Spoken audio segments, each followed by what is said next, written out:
아저씨, 우리 이모가 다시 데리러 올까요?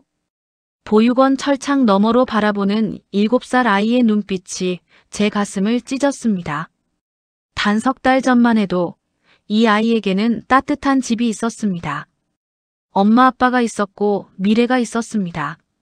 하지만 아버지의 극단적 선택과 어머니의 급작스런 죽음 이후 아이들을 거둔 건 냉혹한 친척이었습니다. 보험금 3억. 이 돈이면 내 빚도 다 갚고 새 차도 사겠네. 아이들의 이모는 보험금만 챙기고 아이들을 보육원에 버렸습니다. 이모, 우리 언제 집에 가요? 너희 이제 여기가 집이야. 난 너희 키울 형편 안 돼. 그렇게 차가운 말 한마디와 함께 아이들은 버려졌습니다. 제 친구의 아이들이 차가운 보육원 침대에서 울고 있다는 소식을 들었을 때 저는 참을 수가 없었습니다. 여보, 미안해. 나 준호 애들 데려올 거야. 그날 우리 부부는 보육원으로 향했습니다. 여러분, 이 이야기는 실화를 바탕으로 재구성한 픽션입니다. 가족의 이기심과 한 친구의 의리, 그리고 네 사람이 만들어가는 진짜 가족의 의미를 담았습니다. 영상이 마음에 드셨다면 구독과 좋아요, 알림 설정 꼭 부탁드립니다. 여러분의 관심이 더 많은 감동 스토리를 만드는 힘이 됩니다. 그럼 지금부터 이야기를 시작하겠습니다. 준호 형은 제 남편 민수의 30년 지기 절친이었습니다. 중학교 때부터 함께 자라고 군대도 같이 가고 서로의 결혼식에서 주례를 서주던 사이였죠. 민수야, 너만큼 믿을 수 있는 친구가 또 어딨겠냐. 준호 형은 항상 그렇게 말했습니다. 성실함의 표본 같은 사람이었죠. 새벽 5시면 일어나 운동하고 회사에 가장 먼저 출근했습니다. 10년 전 건설자재 유통업을 시작했을 때도 마찬가지였습니다. 밤낮 없이 일했고 주말도 없었습니다. 형수님도 함께 격리일을 보며 가족 사업을 키워갔죠. 사업은 점점 커졌습니다. 직원도 10명으로 늘었고 사무실도 넓은 곳으로 이사했습니다. 민수야, 이제 우리 준혁이 지민이 대학 걱정은 안 해도 될 것 같아. 준호 형은 그렇게 웃으며 소주잔을 들었습니다. 하지만 운명은 잔인했습니다. 작년 봄 거래하던 대형 건설사가 부도났습니다. 받아야 할 외상 대금 3억 원이 한순간에 날아갔죠. 설상가상으로 자재업체들이 선불을 요구하기 시작했고 회사는 급격히 기울었습니다. 형, 은행 대출은? 한도 다 찼어. 더 이상 빌릴 데가 없어. 준호 형의 얼굴에서 웃음이 사라졌습니다. 밤마다 술을 마시기 시작했고 형수님과의 다툼도 잦아졌습니다. 그리고 결정타. 친구의 부탁으로 보증을 서준 대출금. 그 친구가 잠적하면서 2억 원의 빚이 고스란히 준호 형에게 넘어왔습니다. 민수야, 나 이제 끝인 것 같아. 그날 밤 술에 취한 준호 형에게서 전화가 왔습니다. 민수는 밤새 형과 통화했습니다. 형, 포기하지 마. 내가 도와줄게. 우리 함께 버티자. 민수는 자신의 적금 500만 원을 깨서 준호 형에게 빌려줬습니다. 민수야, 고맙다. 정말 고맙다. 준호 형은 눈물을 흘렸습니다. 하지만 그게 마지막이었습니다. 일주일 후 새벽 2시. 민수야. 준호가. 형수님의 울부짖는 전화에 저희는 급히 달려갔습니다. 준호 형은 회사 사무실에서 스스로 목숨을 끊은 채 발견되었습니다. 미안합니다. 모두에게 미안합니다. 생명보험금으로 빚을 갚으세요. 아이들은 부탁합니다. 짧은 유서만 남긴 채. 형수님은 그 충격으로 병원에 실려갔고 사흘 후 심장마비로 세상을 떠났습니다.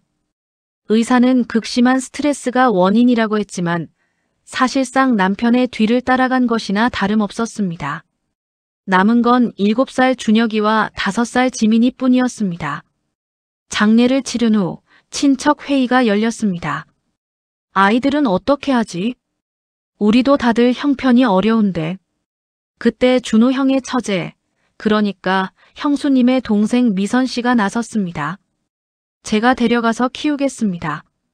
언니 자식들인데 제가 돌봐야죠. 민수가 반색했습니다. 정말 고맙습니다. 제가 경제적으로 도와드릴게요.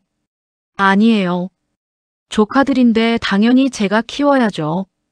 미선 씨는 그렇게 말하며 아이들을 데려갔습니다. 저희는 안심했습니다. 이모가 아이들을 잘 돌봐줄 거라고 믿었으니까요. 하지만 그건 착각이었습니다. 한 달 후 민수에게 걸려온 한 통의 전화. 민수 씨죠? 저는 새싹 보육원의 원장입니다. 준혁이와 지민이 이야기 좀 하려고 연락드렸습니다. 예. 보육원이요? 무슨? 아이들이 한 달 전에 이모분이 데려오셨는데 연락이 두절되어서요. 혹시 보호자 연락처를 아시나요? 민수는 그 자리에서 얼어붙었습니다. 지금 뭐라고 하신 거예요? 아이들이 보육원에 있습니다. 이모분이 잠깐만 있으라고 하고 가신 지 한 달이 됐는데 연락이 안 돼서요. 아이들 가방에서 민수 씨 연락처를 찾았습니다. 민수는 전화기를 떨어뜨릴 뻔했습니다. 지금 당장 가겠습니다. 저희는 급히 보육원으로 달려갔습니다. 보육원 상담실에서 원장님이 저희를 맞았습니다. 미선 씨가 아이들을 데려오면서 급한 일이 생겨서 며칠만 맡겨달라고 했어요. 그런데 그게 한 달이 됐습니다. 전화도 안 받고 주소지로 찾아가도 이사를 가셨더라고요. 그럼 보험금은요? 준호 형 생명보험금이 3억 원이었는데 그건 저희도 모릅니다. 다만 아이들을 맡기면서 내가 키울 형편이 안 된다고 하시더라고요. 민수의 주먹이 떨렸습니다. 그럼 아이들은 지금 어디에? 안으로 모셔다 드리겠습니다. 원장님의 안내를 따라 들어간 곳은 큰 방이었습니다.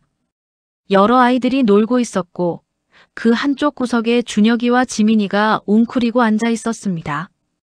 준혁아, 지민아. 민수가 달려가자 준혁이가 고개를 들었습니다. 삼촌. 그 순간 준혁이의 눈에서 눈물이 쏟아졌습니다. 삼촌. 삼촌이 왔어. 지민아, 삼촌이 왔어. 지민이도 울음을 터뜨렸습니다. 삼촌 이모가 우리 버렸어요. 여기 두고 안 와요. 민수는 두 아이를 꽉 끌어안았습니다. 저도 함께 아이들을 안았습니다. 미안해 삼촌이 미리 확인하지 못해서 미안해. 준혁이가 떨리는 목소리로 물었습니다. 삼촌 우리 이제 어떻게 돼요? 계속 여기서 살아야 해요? 민수는 아이들을 똑바로 바라보며 말했습니다. 아니야. 너희 삼촌이 데려갈 거야. 우리 집에 가자. 정말요? 진짜 데려가 주실 거예요? 그럼. 삼촌이 책임질게.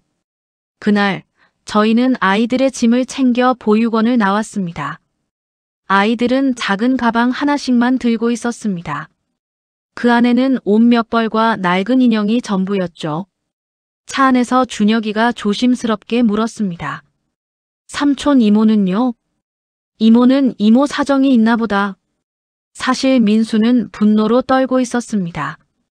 당장 미선 씨를 찾아가 따져 묻고 싶었죠. 하지만 아이들 앞에서는 참았습니다. 며칠 후 민수는 결국 미선 씨를 찾아냈습니다. 새 아파트, 새 차. 보험금으로 빚을 갚고 자신의 삶을 꾸린 흔적이 역력했습니다. 오빠 오셨어요? 미선 씨는 태연하게 문을 열었습니다. 아이들을 왜 보육원에 버렸습니까? 버린 게 아니라 맡긴 거예요. 전 아이들 키울 형편이 안 돼요. 보험금 3억은 어디 갔습니까? 그 돈으로 아이들 키울 수 있잖아요. 그 돈은 언니 빚 갚는데 다 썼어요. 그리고 제 몫도 있는 거 아닙니까? 전 언니 동생이에요. 민수는 믿을 수가 없었습니다. 아이들 명의로 된 돈은요? 그건 아이들이 성인 되면 주면 되죠. 지금은 제가 관리하고 있어요. 당신 정말. 민수가 주먹을 불끈 쥐었지만 참았습니다. 알겠습니다. 대신 아이들 친권을 저희에게 넘겨주세요. 그래요. 어차피 저도 키우기 힘들었어요. 서류 보내드릴게요. 미선 씨는 차갑게 문을 닫았습니다.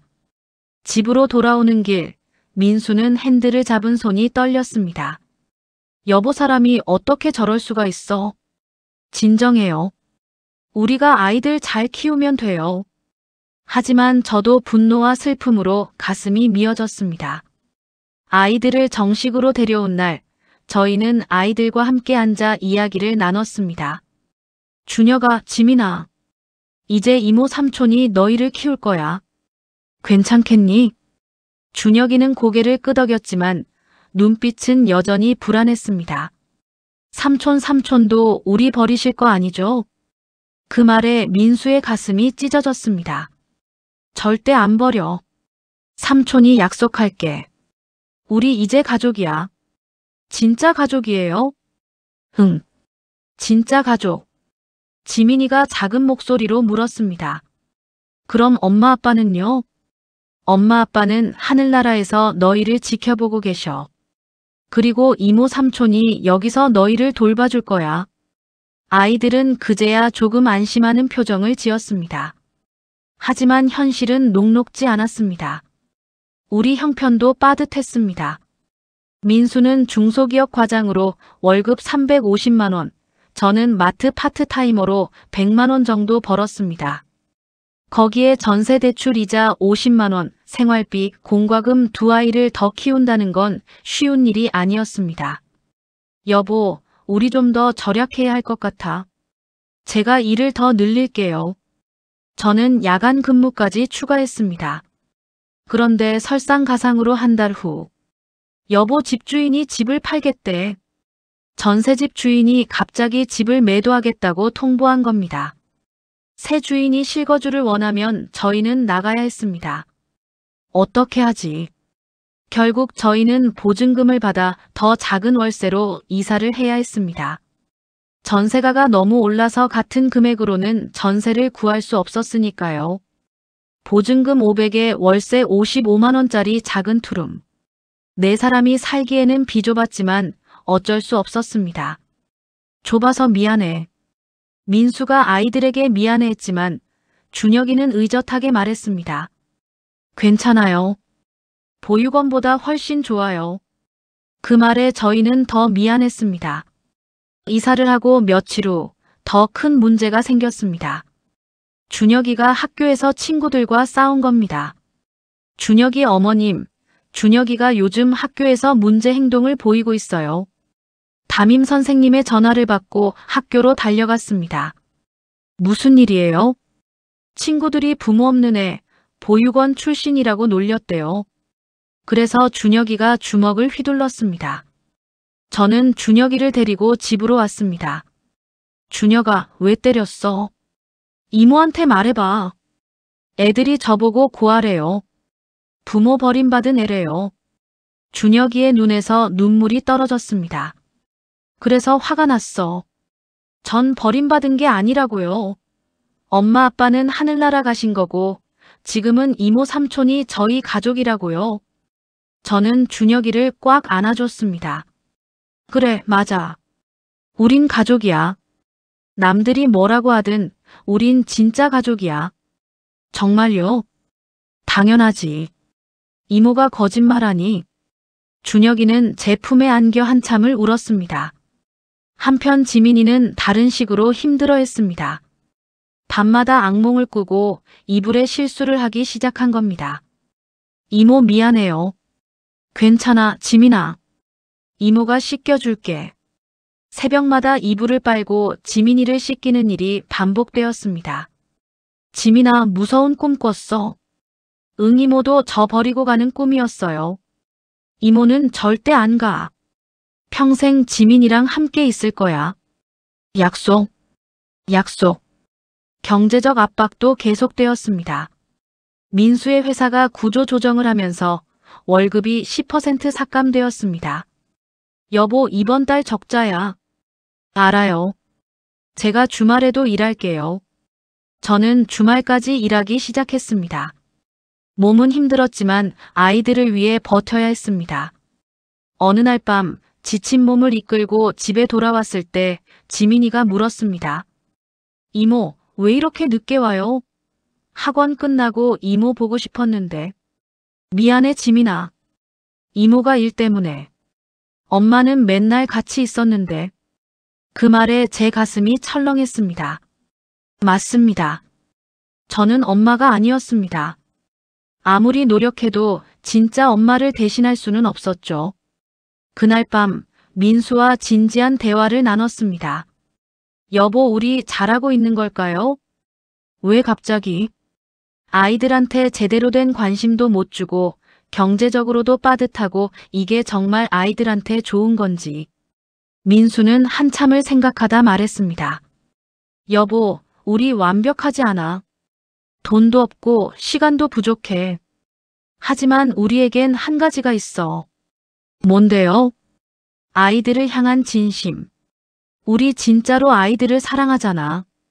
그게 가장 중요한 거 아닐까? 완벽한 환경보다 진심으로 사랑해주는 사람이 있다는 게. 민수의 말에 저는 고개를 끄덕였습니다. 그날 이후 저는 다짐했습니다. 비록 시간이 부족해도 아이들과 함께하는 시간만큼은 온전히 집중하자고. 1년이 지났습니다. 아이들은 많이 안정되었습니다. 준혁이는 학교에서 반장을 맡았고 지민이도 악몽에서 벗어났습니다. 비록 경제적으로는 여전히 빠듯했지만 우리는 행복했습니다. 그런데 어느 날 초인종이 울렸습니다. 누구세요? 문을 열자 그곳에는 미선 씨가 서 있었습니다. 오빠, 오랜만이에요.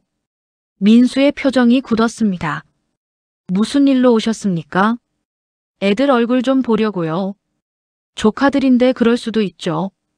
지금 와서 무슨. 그때 준혁이가 현관으로 나왔습니다. 이모. 미선 씨가 밝게 웃었습니다. 준혁아. 이모야.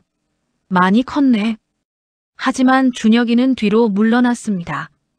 싫어요. 이모는 우리 버렸잖아요. 준혁아, 그건 오해야. 이모가 정말 힘들어서. 거짓말. 이모는 우리 보육원에 버렸어요. 준혁이는 울음을 터뜨렸고 지민이도 무서워하며 제 뒤로 숨었습니다. 미선 씨, 돌아가 주세요. 아이들이 힘들어합니다. 오빠, 잠깐만요. 할 말이 있어요. 할 말 없습니다. 친권도 넘긴 마당에 뭘 더 바라시는 겁니까? 미선 씨는 입술을 깨물었습니다. 사실은 돈이 필요해서 왔어요. 뭐라고요? 사업을 시작하려는데 자금이 부족해서요. 아이들 명의로 된 돈 있잖아요. 그거 좀 빌려줄 수 있어요? 민수는 어이가 없었습니다. 그 돈은 준호 형과 형수님이 아이들 미래를 위해 남긴 거예요. 당신이 쓸 돈이 아닙니다. 하지만 전 법적 보호자잖아요. 친권 포기 서류에 사인하셨잖아요. 이제 법적 보호자는 저희입니다. 미선 씨의 얼굴이 일그러졌습니다. 그럼 이렇게 나오시는 거예요? 좋아요. 그럼 전 아이들 다시 데려갈 거예요. 뭐라고요? 친권 포기 취소할 수 있어요. 전 친이모고 당신들은 법적으로 아무것도 아니잖아요. 민수는 분노로 떨었지만 냉정하게 대응했습니다. 법적 절차 밟으세요. 법원에서 봅시다. 후회할 거예요. 미선 씨는 그렇게 소리치며 돌아갔습니다. 그날 밤 준혁이가 불안한 표정으로 물었습니다. 삼촌, 우리 다시 이모한테 가야 해요? 아니야. 절대 안 보낸다. 하지만 이모가 법적으로. 준혁아, 법은 아이들을 보호하기 위해 있어. 이모가 아이들을 제대로 돌보지 않았다는 증거가 다 있어. 보육원 기록, 원장님 증언, 법원은 우리 편이 될 거야. 며칠 후 정말로 법원에서 연락이 왔습니다. 미선 씨가 친권 회복 소송을 제기한 겁니다. 여보, 어떻게 하지? 변호사 선임해야 해. 비용이 들겠지만 아이들을 지켜야 해. 저희는 빠듯한 형편에도 변호사를 선임했습니다. 재판날, 미선 씨는 자신이 경제적으로 안정되었고 친이모로서 아이들을 키울 자격이 있다고 주장했습니다. 하지만 저희 변호사는 강력하게 반박했습니다. 미선 씨는 아이들을 보육원에 유기했습니다. 보험금을 자신의 용도로 사용했고 아이들의 복지는 전혀 고려하지 않았습니다. 보육원 원장님의 증언서와 기록이 여기 있습니다. 원장님도 증인으로 출석했습니다. 미선 씨는 아이들을 맡기면서 키울 형편이 안 된다고 명확히 말했습니다. 그리고 한 달간 연락도 없었습니다. 이는 명백한 유기입니다. 재판부는 준혁이와도 개별 면담을 했습니다. 준혁이, 누구와 살고 싶니? 삼촌 이모요. 삼촌 이모가 저랑 지민이를 정말 사랑해주세요. 친이모는? 싫어요. 친이모는 우리 버렸어요. 재판은 3차례에 걸쳐 진행되었고 결국 판결이 나왔습니다. 피고 미선 씨의 친권 회복 청구를 기각합니다. 원고 민수 씨 부부에게 아동의 양육권을 인정합니다. 저희는 승소했습니다. 법원을 나오며 민수가 말했습니다. 이제 진짜 끝이야. 아무도 아이들을 우리한테서 빼앗아 갈 수 없어. 준혁이와 지민이를 꽉 안으며 저는 눈물을 흘렸습니다. 재판이 끝나고 1년이 더 지났습니다. 아이들은 완전히 안정을 찾았습니다. 준혁이는 초등학교 6학년이 되었고 지민이는 4학년이 되었습니다. 경제적으로도 조금씩 나아졌습니다. 민수가 승진하면서 월급이 올랐고 저도 정규직으로 전환되었습니다. 그리고 저희는 조금씩 저축을 시작했습니다. 여보, 이거 아이들 교육비 통장이야. 준혁이 대학 갈 때까지 모아보자. 좋아요. 아이들과의 일상도 평범하지만 행복했습니다. 이모, 저 오늘 수학시험 100점 받았어요. 진짜? 우리 지민이 천재네. 오늘 저녁 뭐 먹고 싶어? 떡볶이. 알았어. 떡볶이 해줄게. 준혁이는 어느새 의젓한 청소년이 되어 있었습니다. 삼촌, 제가 아르바이트 해도 돼요? 왜? 용돈 모자라. 아니요. 그냥 제가 번 돈으로 이모 삼촌한테 선물하고 싶어서요. 민수는 준혁이의 머리를 쓰다듬었습니다. 준혁아, 내 마음만으로도 충분해. 지금은 공부에 집중해. 하지만 나중에 어른 되면 맘껏 효도해. 지금은 내가 잘 크는 게 가장 큰 선물이야. 준혁이는 고개를 끄덕였습니다. 어느 날 준호 형과 형수님의 기일이었습니다. 애들아, 오늘 아빠 엄마 산소 갈 건데 같이 갈래? 준혁이는 더 이상 망설이지 않았습니다. 네, 가요. 산소 앞에서 아이들은 부모님께 그동안의 이야기를 들려줬습니다. 아빠, 저 이제 중학생 돼요. 공부 열심히 하고 있어요. 엄마, 저 피아노 배우고 있어요. 나중에 엄마한테 연주해드리고 싶어요. 절을 마치고 일어서는데 준혁이가 저희에게 말했습니다. 이모 삼촌도 절 받으세요. 응? 왜? 이모 삼촌은 저희한테 부모님이나 마찬가지예요. 감사 인사드리고 싶어요. 준혁이와 지민이는 저희 앞에서 깊이 절했습니다. 지금까지 키워주셔서 감사합니다. 앞으로도 잘 부탁드립니다. 민수와 저는 눈물을 참을 수 없었습니다. 일어나, 일어나. 우리가 고맙지. 너희가 우리 삶에 와줘서. 그날 밤 집으로 돌아와 4명이 함께 식탁에 앉았습니다. 이모, 삼촌. 저희 이름 바꿀 수 있어요? 지민이가 갑자기 물었습니다. 이름? 왜? 학교에서 애들이 성이 다르다고 물어봐요. 저희도 이모 삼촌 성 쓰고 싶어요. 민수는 잠시 생각하다 말했습니다. 지민아, 너희 성은 아빠가 주신 거야. 그건 바꾸지 않는 게 좋을 것 같아. 왜요? 너희는 준호 형님과 형수님의 딸, 아들이야. 그 사실을 절대 잊으면 안 돼. 우리가 키우고 있지만 너희 진짜 부모님은 따로 계셔. 준혁이가 고개를 끄덕였습니다. 맞아요. 전 아빠 이름 자랑스러워요. 그리고 이모 삼촌도 우리 가족이고요. 그래, 그거면 충분해. 시간은 흘러 준혁이는 고등학생, 지민이는 중학생이 되었습니다. 경제적으로도 많이 안정되었습니다. 민수는 부장으로 승진했고 저도 마트 팀장이 되었습니다. 조금씩 모은 돈으로 작은 아파트를 구입하기도 했습니다. 애들아, 우리 이사 간다. 정말요? 와. 비록 작은 평수였지만 저희만의 집이었습니다. 월세 걱정 없이 살 수 있다는 게 얼마나 감사한지 모릅니다. 준혁이는 학교에서 모범 학생으로 뽑혔고 장학금도 받았습니다. 삼촌, 이거 장학금이에요. 학비에 보태세요. 준혁아, 이건 내가 번 거야. 내가 쓰고 싶은데 써. 아니요. 이모 삼촌이 저희한테 써주신 돈이 얼마인데요. 이제 제가 조금씩 갚고 싶어요. 민수는 준혁이를 꽉 안았습니다. 내가 이렇게 잘 커준 게 가장 큰 보답이야. 지민이도 훌륭하게 자랐습니다. 피아노 실력이 뛰어나 시 대회에서 상을 받기도 했습니다. 이모, 제가 1등 했어요.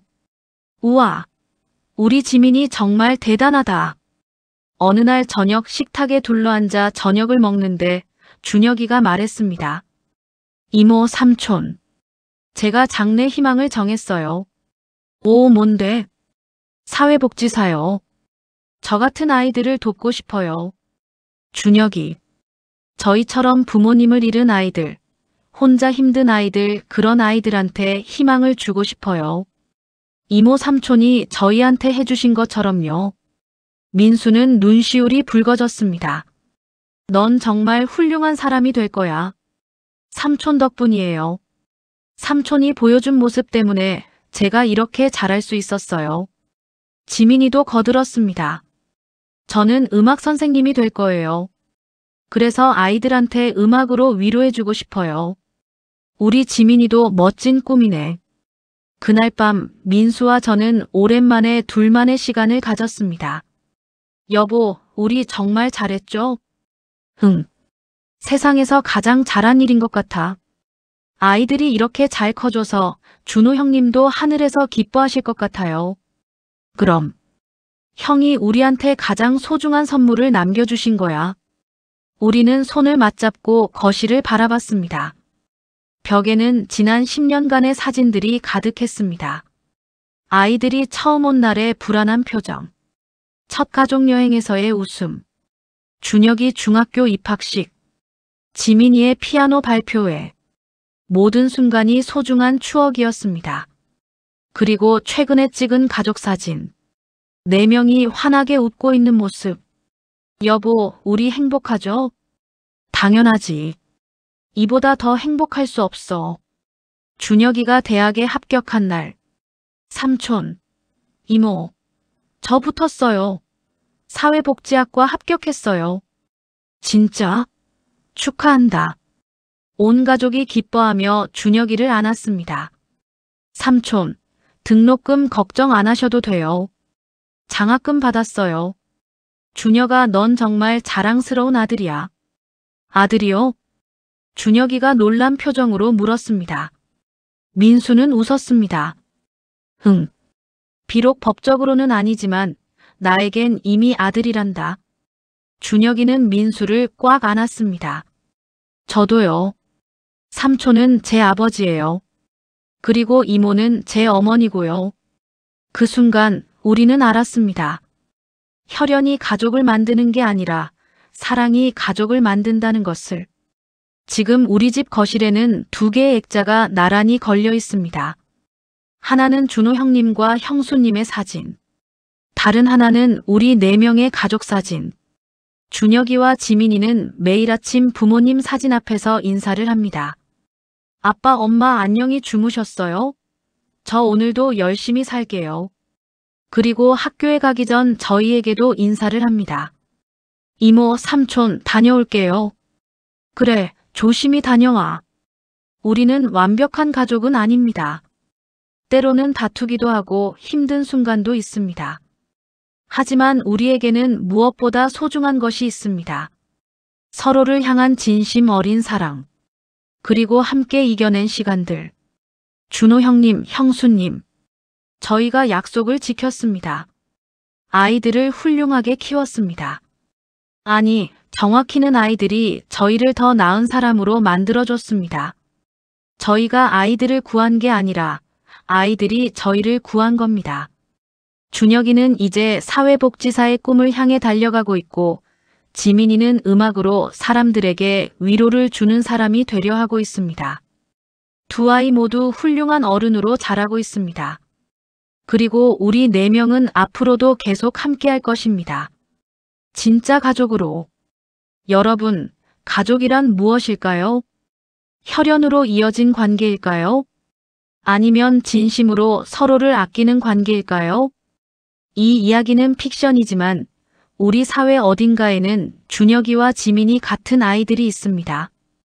그리고 민수와 저 같은 사람들도 있습니다. 혈연은 아니지만 진심으로 서로를 가족으로 받아들이는 사람들. 그들이야말로 진짜 가족입니다. 여러분도 누군가에게 그런 가족이 되어주시기를 바랍니다. 영상이 감동적이었다면 구독과 좋아요, 알림 설정 꼭 부탁드립니다. 다음에도 더 좋은 이야기로 찾아뵙겠습니다. 감사합니다. 이번 영상의 모든 내용은 픽션이며 실존 인물 및 단체와는 무관합니다.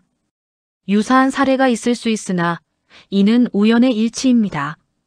특정인이나 단체를 지칭하거나 비방할 의도가 없으며 본 콘텐츠는 교훈과 감동을 전달하기 위한 창작물임을 밝힙니다. 저작권은 본 채널에 있으며 무단 도용 및 2차 가공을 금지합니다.